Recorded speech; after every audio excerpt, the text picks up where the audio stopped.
छत्रपती संभाजीनगरमध्ये गोदावरी मराठवाडा पाटबंधारे विकास महामंडळाच्या मुख्य अभियंता कार्यालयाच्या स्थलांतरांच्या निर्णयाविरोधात आज मोठं आंदोलन करण्यात आलं।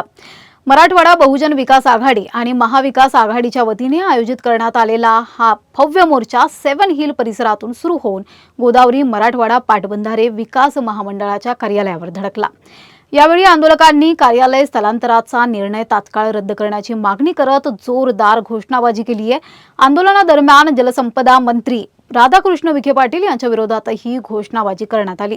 मराठवाड्याच्या हिताविरोधात हा निर्णय असल्याचा आरोप करत आंदोलकांनी मंत्री विखे पाटील यांच्या पोस्टरवर अंडी फेकून निषेध व्यक्त केला।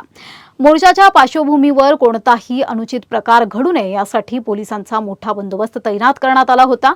कार्यालय स्थलांतराचा निर्णय हा मराठवाड्यावर अन्याय करणारा असल्याचा आरोप आंदोलकांनी केला असून हा निर्णय तात्काळ मागे घ्यावा अशी मागणी करण्यात आली आहे। दरम्यान या मुद्द्यावरून राजकीय वातावरण तापलं असून मागण्या मान्य न झाल्यास आंदोलन आणखी तीव्र करण्यात येईल असा इशाराही आंदोलनकर्त्यांनी दिलाय।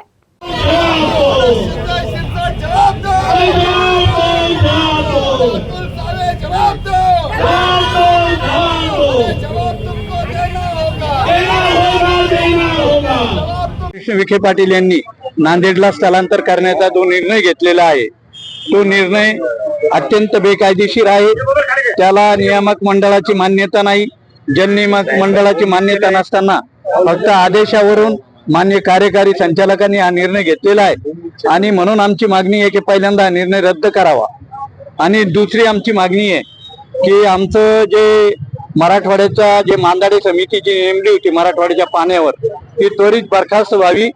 आम्ही 48.59 म्हणजे 65% वर नसल्यावर या मराठवाड्यामध्ये वरून पाणी सोडण्याचा कायदा आहे समन्यायी पाणी पद्धतीनं, परंतु तो कायदा अंमलात न आणता हे नगर आणि नाशिकचे लोक आमच्या विरोधामध्ये आमचे विखे पाटील आणि हे सारे पश्चिम महाराष्ट्रातले छगन भुजबळ सहित सारे लोक आमच्या विरोधात ती कोलीबाई हे सर्व पिटिशन दाखल करतात त्यांच्या कारखान्याच्या वतीनं।